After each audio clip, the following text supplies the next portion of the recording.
तो वो हैं जो घर से निकले ही नहीं। गुड मॉर्निंग फ्रेंड्स, आज है मेरा एसएससी सीजीएल 2026 की जर्नी का डे 3। जुनून वही है, बस आज मेहनत कल से थोड़ी ज़्यादा करनी है।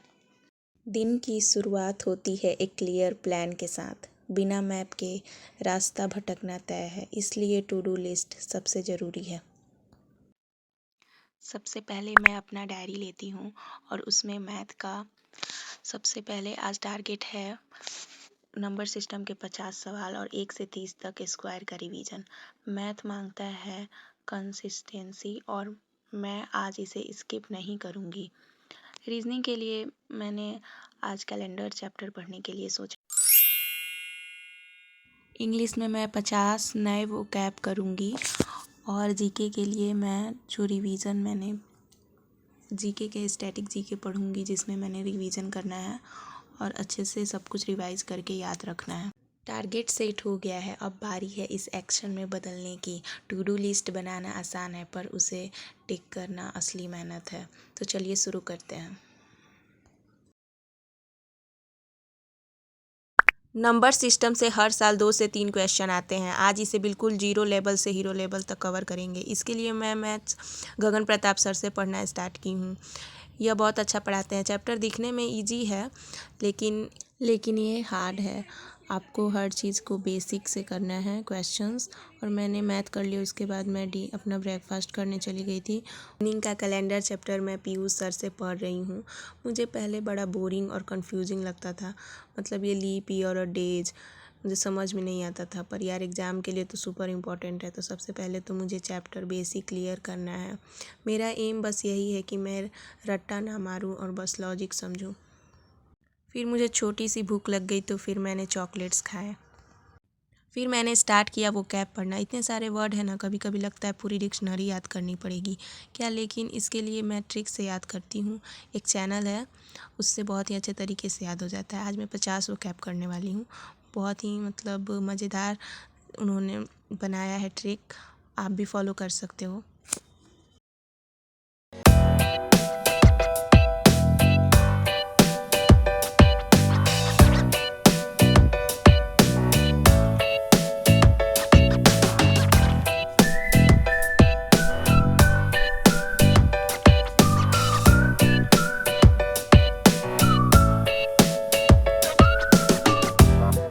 थोड़ी सी चाय बनाने चली गई थी और थोड़ा सा बादाम रखा हुआ था, वो भी भूंज ली।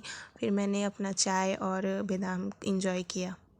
फिर मैं स्टैटिक जीके पढ़ने आ गई थी। स्टैटिक जीके आप बहुत ही ज़्यादा इम्पॉर्टेंट है एग्ज़ाम के लिए। इसका वेटेज भी बढ़ गया है और इससे 50% क्वेश्चन आते हैं, जो एग्ज़ाम में करने में बहुत ज़रूरी हैं। इसके लिए मैं परमार सर के फैटमैन बुक और परमार सर के क्लासिकल डांस से पढ़ रही थी। स्टैटिक जीके तो रोज़ पढ़ना चाहिए और इसको रिवीजन करना चाहिए। मुझे पढ़ना अच्छा नहीं लगता है, लेकिन स्टैटिक जीके निकालना है तो पढ़ना पड़ेगा। वैसे जीके बहुत ही ज़्यादा वेटेज इसका मतलब होता है एग्ज़ाम को क्लियर करने में।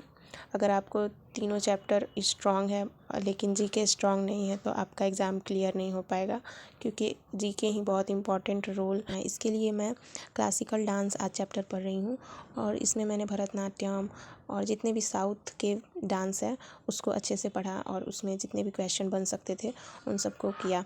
और परमार सर से आप जानते ही हैं कि बहुत अच्छा पढ़ाते हैं और वो साथ में क्वेश्चंस PYQ भी कराते हैं, तो वो भी मैं कर रही हूँ, जिससे कि मैं अच्छे से उसको रिवीजन भी करना बहुत ज़रूरी है। इसलिए मैं इसको रात में 9 बजे के बाद जब सोने जाती हूँ, उससे पहले मैं इसको रिवीजन करके सोती हूँ।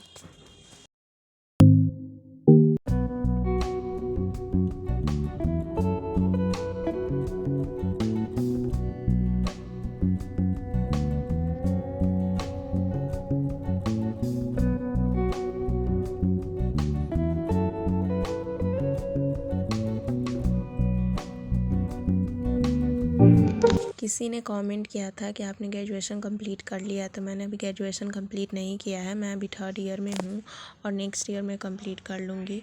मैं एग्ज़ाम के लिए एलिजिबल हो जाऊँगी, इसलिए अभी से मैंने प्रिपरेशन स्टार्ट किया है। मैं 1 साल में अच्छे से सिलेबस कर लूँ और फिर मैंने रिवीजन स्टार्ट कर दिया था और रात में मैं रिवीजन करके सोती हूँ, ताकि मुझे हर चीज़ याद रहे। इसके लिए मैं जितने भी मैंने जीके और इंग्लिश वो कैब पढ़ा था, सब मैंने रिवीजन किया। उसके बाद मैंने अपना लैपटॉप बंद किया और मैंने अपना जो भी टू डू लिस्ट बनाया था उसको अच्छे से टिक किया। जो जो मैंने आज कंप्लीट किया, एक मुझसे आज कंप्लीट नहीं हुआ वो मैं कल करूँगी। और ऐसे स्टडी ब्लॉग के लिए मेरे चैनल को सब्सक्राइब कर लें।